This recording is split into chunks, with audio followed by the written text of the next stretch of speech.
Muito bem, irmão. Vamos continuar o nosso estudo sobre incredulidade. E a Bíblia diz, lá em Mateus, capítulo 13, versículo 58, que Jesus não fez ali muitos milagres por causa da incredulidade deles.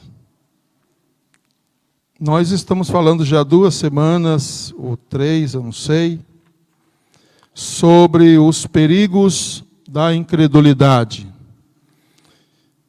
Para os irmãos que não acompanharam, nós vamos só recapitular rapidamente, para você não ficar perdido aí, e pegar só o finalzinho. Então, nós dissemos inicialmente que a incredulidade produz, primeiro, senso de fraqueza, segundo, complexo de inferioridade, terceiro, desespero e desânimo nos outros. A incredulidade produz baixa autoestima, a incredulidade produz visão distorcida da realidade.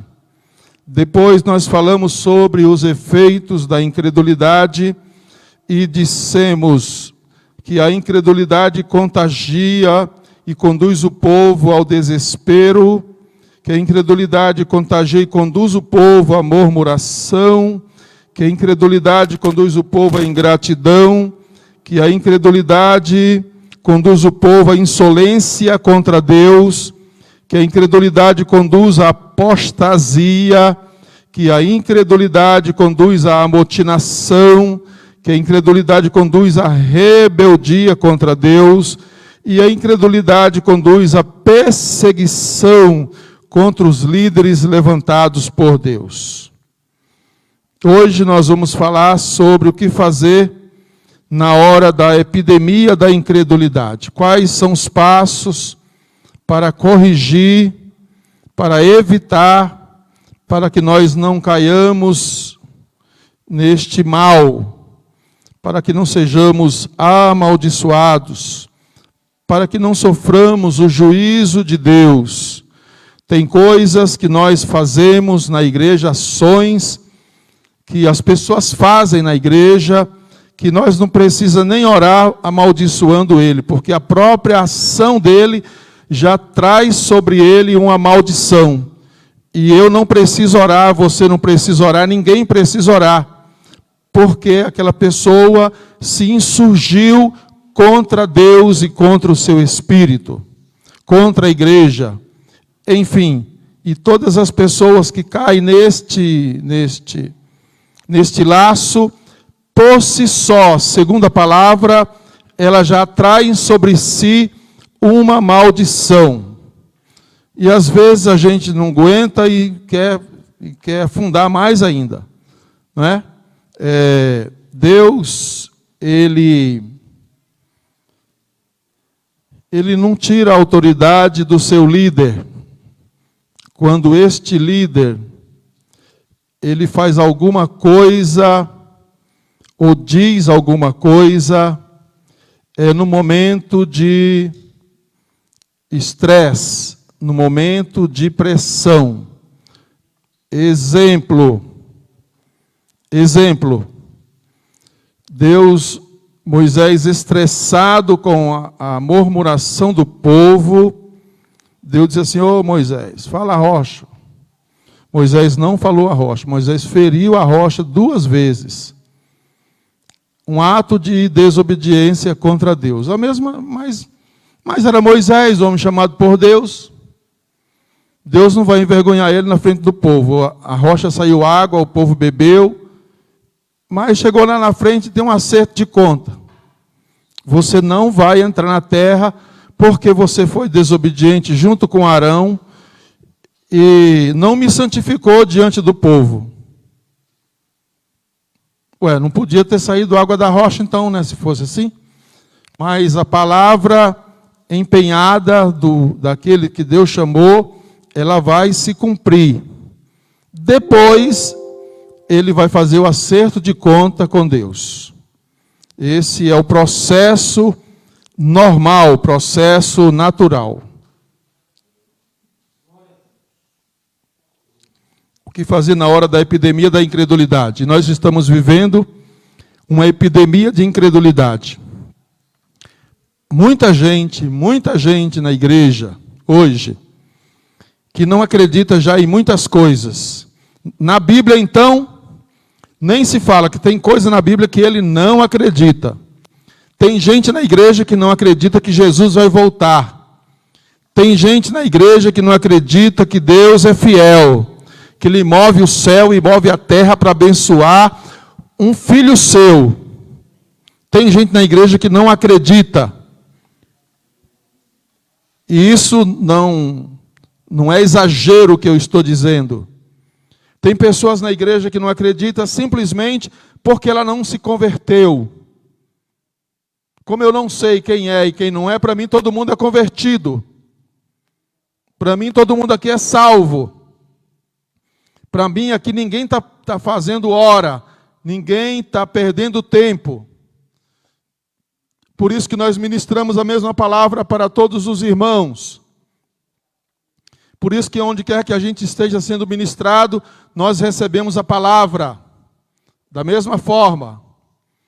Então, epidemia de incredulidade é algo que já foi profetizado, vaticinado por Jesus, que disse, quando o Filho do Homem voltar, e Ele está rompendo aí nas nuvens do céu para voltar, Ele diz, porventura, achará fé na terra? Ele faz uma pergunta.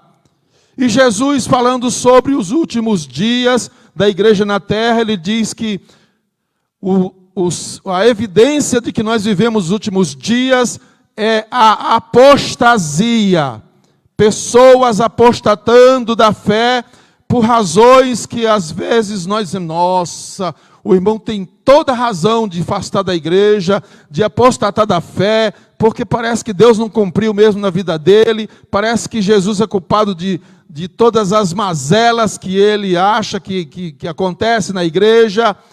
Se esta família aqui fosse perfeita, nós estávamos tudo no céu. Nós já tínhamos arrebatado faz tempo, ó. Mas Deus não está atrás de anjo, Deus está atrás de pessoas diferentes uma das outras, com personalidade diferente, com caráter diferente, para melhorar estas pessoas, para torná-lo um cidadão do céu, para torná-lo uma pessoa de fé, para que ele cresça espiritualmente, para que ele conheça a Jesus, para que ele conheça ao Espírito Santo, para que ele conheça a Deus. A gente acha que nós já cumprimos tudo isso, que nós já conhecemos Deus, que nós já conhecemos Jesus, que nós já conhecemos o Espírito Santo. Será que é assim que funciona? Ora, se nós não conhecemos nem a pessoa que dorme com nós, você acha que conhece o Paulo? Você acha que o Paulo te conhece? Pois é. Você acha que conhece o Eliel, né? Você acha que conhece ele, né? Ele acha que te conhece. Eu estou falando com esses irmãos que a gente tem assim, mais intimidade, porque falar do outro que a gente não tem, o pastor está falando mal de mim. E é assim que funciona. Quem conhece nós é Deus. Quem conhece você é Deus. Quem conhece o seu amigo é Deus. Quem conhece as pessoas do nosso círculo de amizade é Deus. Por isso, às vezes, a gente se decepciona. Por isso, às vezes, a gente se frustra. Mas o ser humano é assim mesmo. O ser humano é desse jeito. Assim como o dia, no mesmo dia, faz frio, faz calor, faz chuva, não é? Às vezes temos as 4 estações no mesmo dia. O ser humano é da mesma forma. Nem todos estão amadurecidos pelos anos de conversão na casa de Deus, que é o objetivo da igreja. Porque o Espírito Santo, eu vou já falar disso aqui, coloca à disposição de nós todas as ferramentas, todas as condições necessárias para que nós cresçamos a cada dia. E cada vez que a gente cresce, cada vez que a gente dá um passo a mais no nosso crescimento espiritual, mais nós nos aproximamos de Deus, mais nós queremos ver a glória de Deus. Moisés não pediu para ver a glória de Deus quando ele se apresentou na sarça. Foi isso? Foi quando ele se apresentou na sarça? Depois de muitos anos, vagando pelo deserto, quase no final, Moisés disse assim: "Ô Senhor, eu já subi esse monte aqui não sei quantas vezes, Sinai. Faz o seguinte, mostra aí a tua glória, deixa eu ver o seu passar." Deus falou: "Olha, Moisés, isso aí é difícil. Isso aí é só para quem me conhece. Mas eu vou atender o seu pedido, não do jeito que você pediu. Eu vou fazer o seguinte, para você não morrer, eu vou passar ali eu vou te colocar na fenda da rocha, num buraquinho da rocha, eu vou passar e tu vai me ver pelas costas." Moisés nunca relatou, depois disso, o que ele viu de Deus naquele dia. Se fosse nos dias de hoje, se alguém tivesse esse privilégio de ver isso, Jesus Cristo, para vir na igreja, precisava cobrar uns 50 mil reais o homem que viu Deus. Pronto, isso aí já... Não é? Mas é assim que funciona. Quanto mais pertinho, mais Deus vai se revelando. Quanto mais se aproxima de Deus, mais vai se revelando. Quanto mais cresce espiritualmente, as lutas, as dificuldades, as tentações, as adversidades não são as mesmas de quem está começando na fé. Já são maiores, porque ele conhece Deus. Então, o que devemos fazer na hora da epidemia da incredulidade? Primeiro, quebrantamento diante de Deus. Números, coloca aí para mim, meu filho, Números 14, versículos 5 e 6.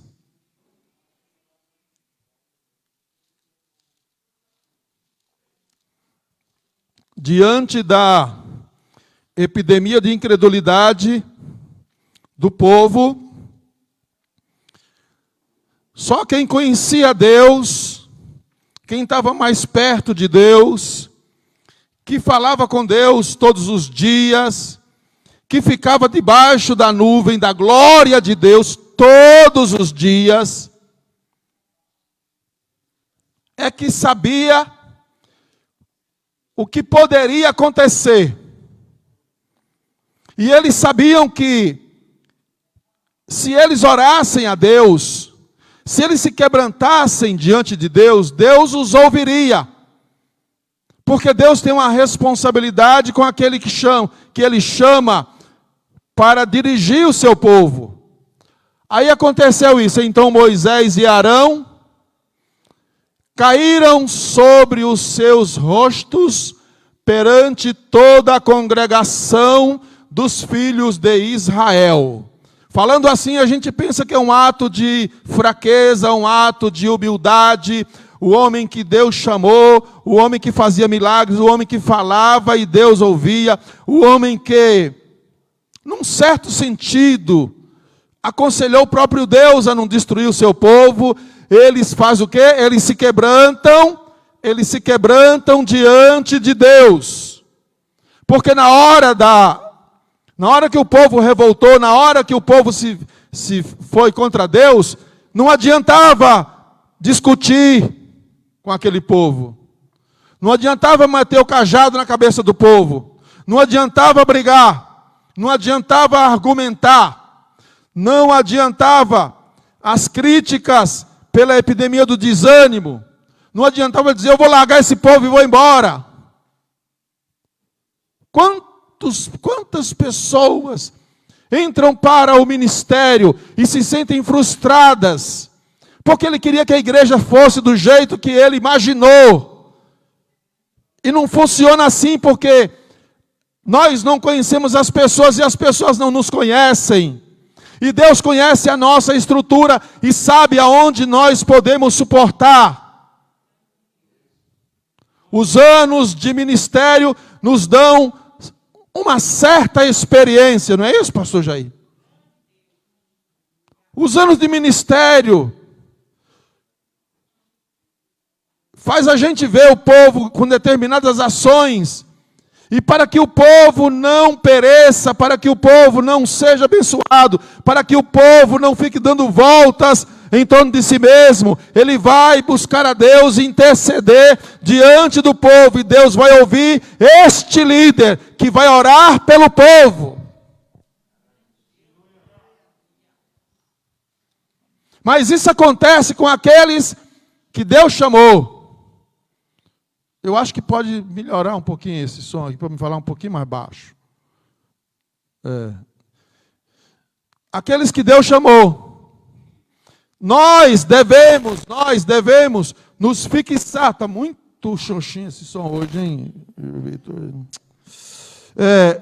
Nós devemos, é preciso quebrantamento. É preciso se humilhar debaixo da poderosa mão de Deus, interceder pela vida do povo, se quebrantar diante de Deus. Afinal, a Bíblia diz que nós somos responsáveis, nós somos como aqueles que hão de dar conta, não vamos dar conta da vida de ninguém, preste atenção, como aqueles que hão de dar contas. Deus nunca colocou ninguém, nenhum líder, nenhum obreiro no seu ministério, que ele não o capacitasse a fazer a sua obra. Então, quando a gente, depois de anos de experiência, como aconteceu com Josué, aonde saía Deus dava vitória, aonde saía Deus dava terra, aonde saía Deus matava gigante, aonde saía Josué conquistava os despojos. Chegou uma hora que Josué falou assim: sabe uma coisa? Eu acho que eu agora não preciso nem consultar Deus, porque onde que eu vou, Deus me abençoa. Aí chegou lá um grupo de gibeonitas que deu um trabalho enorme para o povo de Israel. E disse: olha, nós viemos de uma terra distante. Aquele povo não tinha o Espírito de Deus? Ou tinha ou não? Nós viemos de uma terra distante e ouvimos falar dos milagres. E vocês estão tomando essas terras, e nós queremos fazer um acordo de paz com vocês. Ora, quem que não gosta de elogio? Coitadinho, eles estão se humilhando, né? Estão se humilhando. Fizeram o acordo, tudo. Depois que deram a sua palavra, que fizeram o juramento, que Deus leva a sério esse negócio de juramento. Descobriram que eles eram de Gibeão. De Gibeão, aonde eles estavam, que era se eu não me engano, próximo de Jericó, que pertinho, Gibeão de Jericó, dava um dia e meio de viagem. Aí Josué foi lá e disse: rapaz, vocês enganaram nós. Falou: mas nós ficamos com medo pela nossa vida. Josué disse: então vamos fazer o seguinte, no meio de vocês só vai ter tirador de água, só vai ter pessoas que atendem aos levitas, e determinou isto. E os gibeonitas passaram a viver no meio do povo de Israel. Depois de muitos anos, depois de gerações, Saul assume o trono de Israel e mata os gibeonitas. Parece que Deus não estava... Deus falou assim: mata os amalequitas, mata tudo. E Saul, no seu zelo humano pela obra de Deus, zelo humano, ele só traz prejuízo, porque a gente acha que faz, a gente faz o que acha que é certo, e na igreja a gente não faz o que acha que é certo, a gente faz o que Deus diz que é, as pessoas gostem ou não, e aí o Saul matou os gibeonitas, quase eliminou a tribo dos gibeonitas. Aí Davi assume, e o tempo passou e Deus se calou. Deus não falou nada. Deus não castigou Saul por isso. Deus não falou nada. O povo continuou tendo vitória. Tem coisas que a gente faz que a água continua correndo, a bênção continua vindo e a gente continua alegre. Mas vai chegar o dia que Deus fala assim: ó, agora é o ajuste de conta. Davi assume o trono de Israel. Passa uns dias e a Bíblia diz que tem uma praga, uma peste que assola o arraial israelita. E Davi vai orar a Deus: o que é isso, Deus? É o teu povo, é o teu povo. Enquanto você não resolver, não vingar, não redimir a matança dos gibeonitas, a praga não vai acabar. Os gibeonitas nem era povo de Deus, mas a partir do momento que o povo fez um juramento deles viver no meio deles, eles passaram a ser povo de Deus. Eram gibeonitas. E Deus diz assim: resolve esse problema aí, Davi. Davi não tinha nada com isso. Davi manda chamar os gibeonitas e diz assim: o que vocês querem que nós façamos?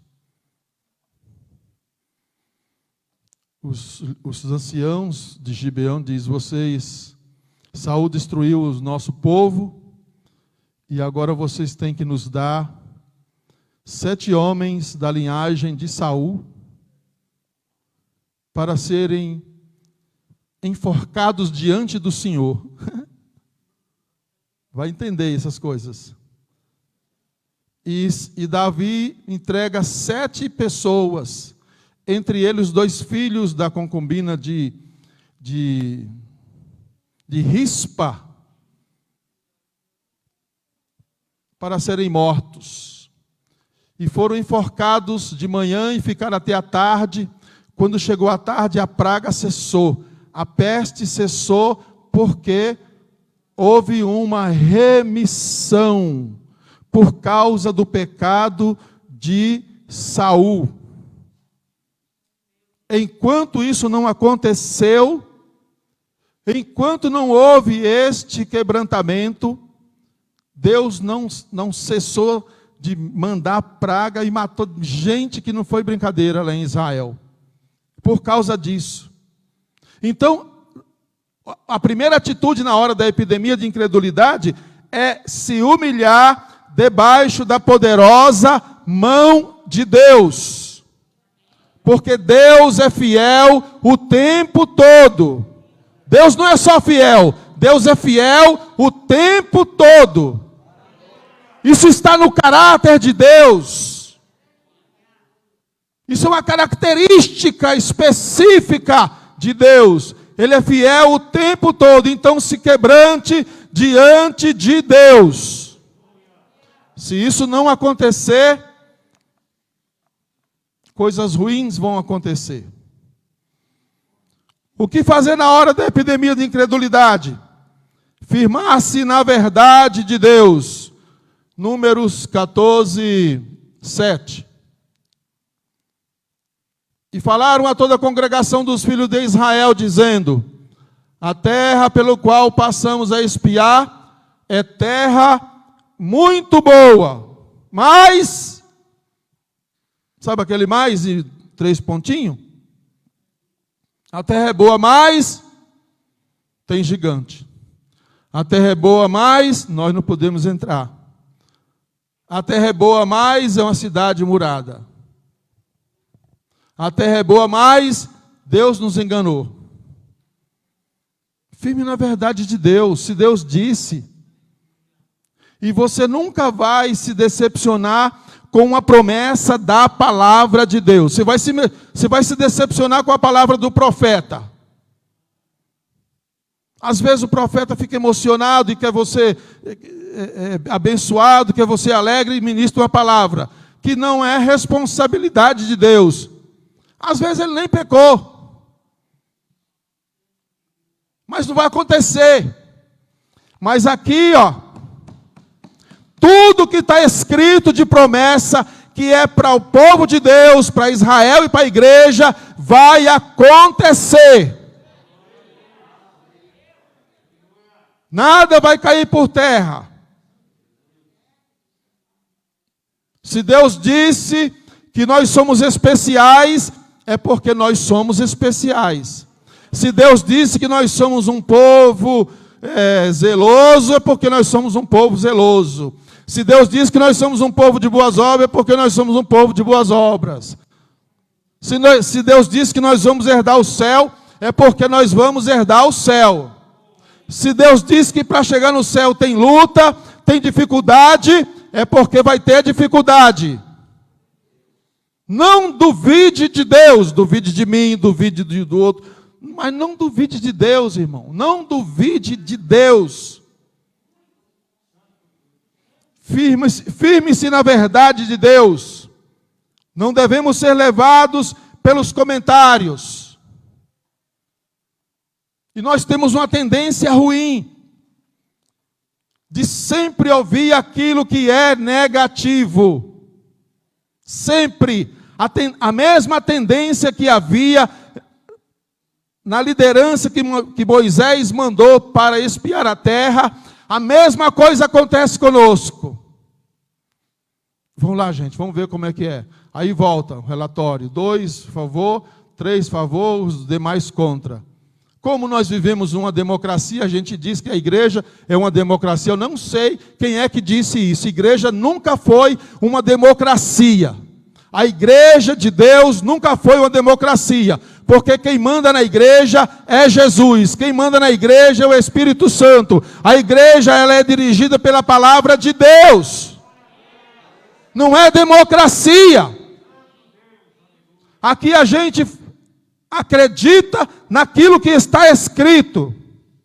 Não é nos comentários, eu acho. Aqui acha nada. Não devemos ser levados pelos comentários, pelas críticas, pela epidemia do desânimo. Devemos nos fixar no que Deus diz. Devemos nos estribar nas experiências daqueles que confiam em Deus. Se no grupo só tem 2 que confiam em Deus, vá junto com eles. Vá junto, porque Deus nunca decepcionou quem confia nele. Se eu fosse dar esse microfone aqui para vocês, não, que esse aqui é o meu. Mas se eu fosse dar o microfone aqui para vocês contar o testemunho sobre confiança em Deus, todo mundo tem uma história para contar, tem um testemunho para contar. Às vezes você crê contra a crença dos outros. A situação é tão ruim, eu falei, nossa, agora isso aí não tem mais jeito, não. Às vezes a gente já até encomendou a alma a Deus, mas o irmão está crendo que não vai ser agora, está crendo que não vai ser agora, ele vai enterrar muita gente ainda. E é assim que funciona. Porque a gente tem que confiar em Deus. Nós devemos sempre confiar em Deus. E nas pessoas que têm experiências, que passaram por isto. Terceiro, o que fazer na hora da epidemia da incredulidade? Mostrar ao povo como vencer o gigante.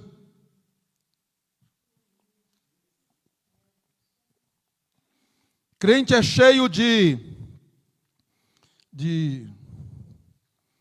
gírias, de frases prontas. Estou no vale, estou na prova.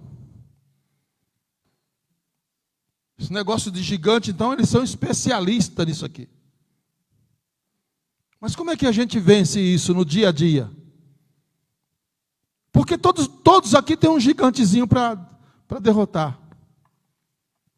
Ou não? Ou será que é só eu? Todo mundo aqui tem um gigantezinho para derrotar. Todo mundo tem. E você não sabe mais o que faz. Coloca no 8 aí. 14:8.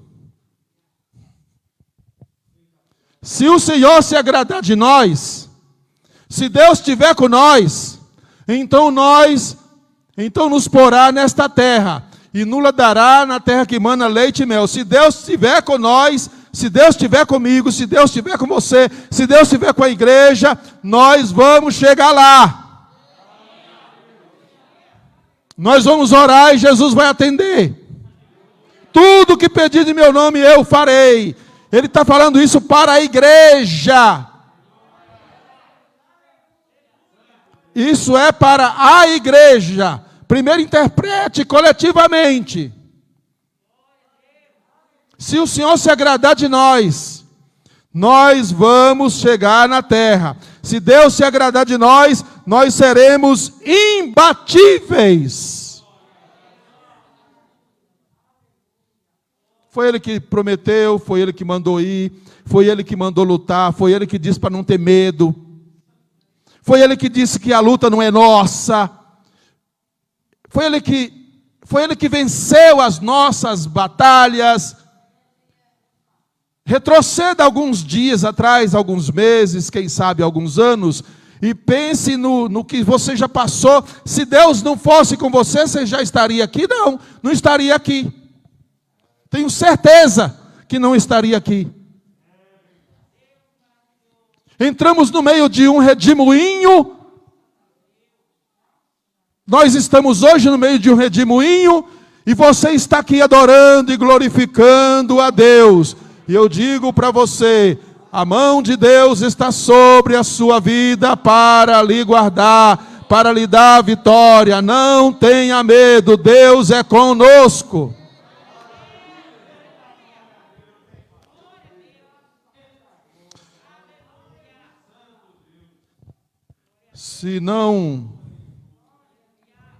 Mas se nós o desagradarmos, se os nossos pecados não forem expiados, aí nós vamos estar perdidos. Israel, na sua primeira batalha, ou já na terra prometida, que era Jericó, Deus disse assim: vocês vão lutar contra Jericó, eu vou entregar Jericó na mão de vocês. E como é a primeira cidade da Palestina, porque o reino de Seom e o reino de Og ficavam na Cisjordânia. Cisjordânia é do lado de cá do Jordão. Transjordânia é do outro lado do Jordão, já na terra prometida. Quando eles entraram na terra prometida, a primeira cidade conquistada foi Jericó. Deus disse assim: a primícia é minha, os primeiros é meu. Não esqueça, os primeiros é de Deus, a primeira coisa é de Deus. Ele te deu, a primeira coisa é de Deus. Deus disse assim: vocês não toquem no ouro, vocês não toquem, vocês matem tudo, e tudo que tiver de riqueza, vocês consagrem como anátema e levem para a casa do tesouro. Não peguem nada, isso aqui não é de vocês, porque a primeira cidade é a primícia é de Deus. Foram lá, fizeram tudo certinho. Quando tudo acabou, voltaram tudo para casa, tudo feliz, satisfeito, com aquele monte de ouro, com aquele monte de prata, com aqueles despojos todos. Deus disse assim: mata velho, mata mulher, mata criança, mata bebê de peito, mata os animais, não deixa ninguém vivo. Eu já vou dizer de novo para vocês, não tentem entender isso. Mas tudo que for de riqueza, vocês peguem e consagrem, não fiquem para vocês. Pois Acã, melhor, voltaram, descansaram, fizeram um planejamento militar. Vamos tomar Ai, manda um grupo lá para ver quanto. Aí veio um grupo e disse: Senhor Josué, o povo está cansado, a cidade de Israel é pequenininha, manda só os reservas. Manda uns 2, 3 mil que a gente dá conta. Pois foi 2, 3 mil. Alguns foram mortos e saíram perseguidos. Aí Josué foi orar. Deus disse assim: ô Josué, Tu está orando para quê, rapaz? Tira o empecilho que está no meio aí. Tem pecado no meio do povo. E se tem pecado no meio do povo, eu não vou agir. Alguém pegou o que não era para pegar. Alguém roubou alguma coisa do despojo. Depois que foi descoberto Acã, e quem pegou o negócio foi Acã. Pois ele disse assim: pega toda a família de Acã, pega os parentes, pega todo mundo que tem o sangue de Acã, coloca na tenda, do lado de fora da tenda. E a mão de vocês é a primeira a tirar pedras. Diz que apedrejaram toda a família de Acã, está escrito. Depois disso, foram para Ai e derrotaram a cidade. Por quê? Porque isso, qual é o objetivo? Deus estava mostrando como vencer gigantes. E a coisa mais importante para vencer gigante é, se Deus se agradar de nós, nós vamos vencer o gigante. Por que Davi venceu o gigante? Porque Deus se agradou dele. Porque eles venceram cidades maiores do que eles, porque Deus se agradou deles. Nada que nós recebemos, nada que nós recebemos de Deus, é porque nós somos bonzinhos, porque nós merecemos, é por causa da misericórdia de Deus, porque Deus é bom. Apenas isso, está recebendo a bênção de Deus, está achando que é o tal, não, é porque Deus é bom.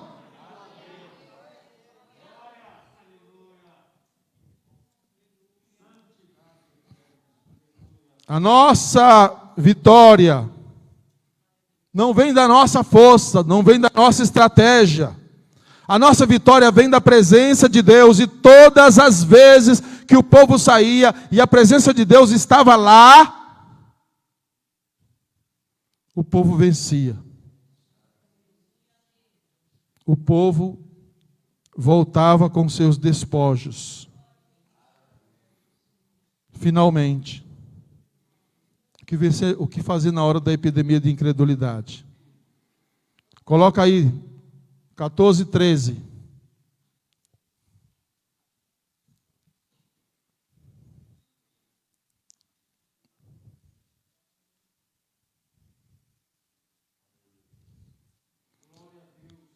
Números 14, 13.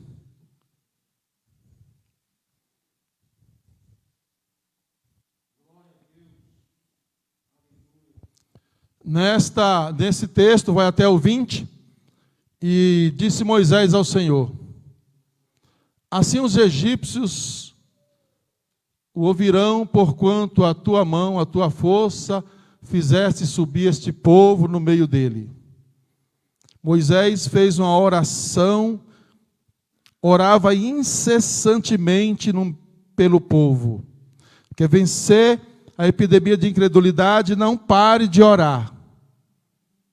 Eu não estou falando só dessa oração coletiva que a gente tem na igreja. Não pare de orar. Não pare de orar. Busque. A oração de Moisés evita um desastre. Moisés não agride o povo, mas suplica a Deus o seu favor. A despeito do pecado, ele ora e está preocupado com a honra de Deus.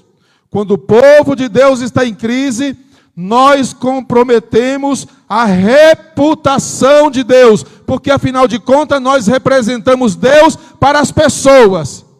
Quem é que representa Deus na terra? Quem é que representa Deus nesse bairro? É a igreja. Se nós estivermos comprometidos, nós comprometemos a reputação de Deus, porque nós falamos em nome de Deus. Foi isso que aconteceu com Moisés. Quando o povo de Deus está em crise, repetir de novo, nós comprometemos a reputação de Deus. Orar é lutar para que o nome de Deus seja exaltado. a não ser aquele fariseu. Geralmente, quando a gente se prostra para orar, nós estamos numa posição de humildade, nós estamos numa posição de dependência, nós estamos numa posição de reconhecimento daquilo que Deus é e daquilo que Ele pode. E Deus se agrada todas as vezes que a gente se coloca nesta posição de humildade, de reconhecer que Ele pode, que Ele é tudo, que nós não somos nada. Nós nunca iremos vencer se nós acharmos que estamos vencendo por causa da nossa experiência. Nós vamos vencer porque Deus é conosco, porque Deus é fiel, porque Deus quer o nosso bem, para que o seu próprio nome seja exaltado na terra. Amém, irmão? Você pode receber essa palavra? Graças a Deus.